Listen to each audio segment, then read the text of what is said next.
What's up, guys, and welcome back to another video. Happy New Year to everyone in the G Nation, and I hope 2020 is a great year for you all. We're back at it. Hard work begins. Rugby season is about to kick off, although it's kicked off already in Europe and has been kicking off. But now Super Rugby is on the brink. We're about a week, just over a week away from the Marvel weekend where we see our teams battle. Black Panther versus Captain America versus Thor versus Spider-Man. It's going to be epic, but it should be an awesome season of rugby. But today's focus is with South African rugby as we kick off the year in my country. And it's just what I want to see from South Africa in 2020 as we progress to the Lions Tour that's coming up next year, and obviously want to continue the great form that we had in 2019. So just a few pointers that I want to cover and go over just briefly on certain topics that I will be looking out for, and that I'm sure a lot of you as South African fans are looking out for, as well as people around the world who will be watching the Springboks so closely to see if they can hold their own, if they can keep up the momentum, if they can hold their own again at number one spot. So first point is SA Rugby needs to find a solution to player exodus. We have lost a few players overseas, which means the Super Rugby teams are lacking the experience that we've had in the past, because players are going overseas for bigger money. What are the solutions? What is Rassie and his team going to do in order to prevent this from happening? Obviously, we need to bring in more development issues, keep these players, make them want to stay. Obviously, money will send them definitely packing, because they want to further their career. They want to better what they can grow and develop overseas. But one thing's for sure, we need to make sure rugby's healthy and alive in South Africa. We need to make sure equal opportunity is given to these players, and we need to make sure the government doesn't affect what we have built in our World Championship side. So we need to keep it going, and we need to try and find out ways on how to give players a good salary in order to progress. So we need to get sponsorships develop, so these guys stay, and that is the key, and we need to make sure we can do that, because it leads me to my next point. We need to break, South African rugby needs to break trophy drought in Super Rugby. We haven't won the Super Rugby title since the Bulls, and I mean, who knows, that was yonks ago. We've had the Lions that have been in the finals, that have been competitive, but we haven't seen the dominance of what we've used to from the Sharks, the Bulls, even the Stormers, and now the Lions joining in.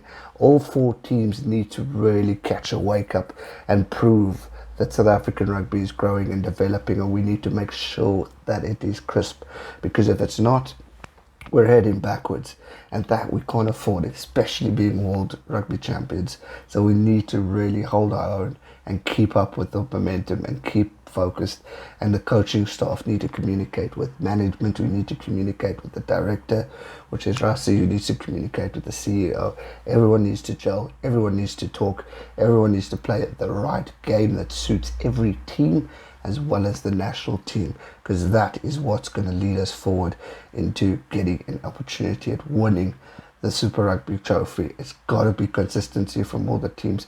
They've got to take on every opportunity, and they've got to play to the absolute best of their ability if they're wanting to formulate any form of championship victory out of this one.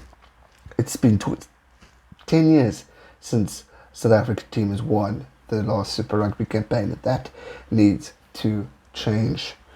Next point is for South Africa to dominate World Rugby like the All Blacks did. The All Blacks weren't only champions, they were dominating World Rugby. They held their own. They kept that title spot for almost a decade.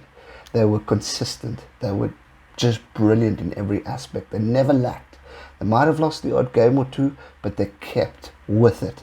And for me, that is extremely important for South Africa to really prove to the world that they can be consistent, that they can beat the big teams, that they can keep giving the All Blacks a headache, that they can beat the teams over in Europe.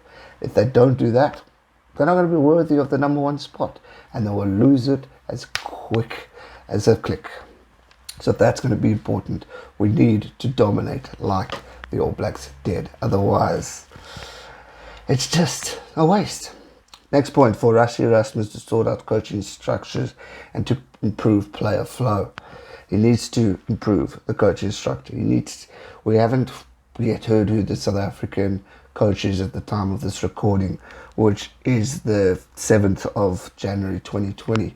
So we need to make sure that we have the right coaches in place, the right structures in place. And like I said previously, every coach needs to communicate and develop in the right way. If we don't do that, we're going to flop. So they need to really get a go and make each other work to the best of their ability and to really communicate well. And that's where the importance of the selection of a coach.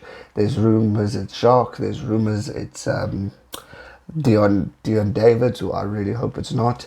I hope it's Jacques, and then we can develop and build a team through that. And I want to see sticks there and all that stuff, so we can keep what Rassie had. Don't change too much. There's talk of Proudfoot going over to England to join Eddie, so we need to restructure and make sure everything's in the right order and right place. But the key is that every single coach from provincial to Super Rugby communicate and deliver the exact same plan that we need to deliver as a national team as well. So those are my pointers for 2020 that the Springboks really need to focus on going forward. Super Rugby needs to improve. We need to see a title coming out of us. And we also need to be consistent at a national level to be like the All Blacks were. That's just my thoughts of South African rugby, and I hope you let me know in the comment section down below what your wishes or thoughts are for 2020 in South African rugby. It's going to be an epic year. We just have to wait to see what happens. That's going to do it for today's video. Hope you guys enjoyed it. If you did, be sure to smash that thumbs up button, subscribe if you're new, and I'll see you soon for another one. Stay safe and never give up. Cheers.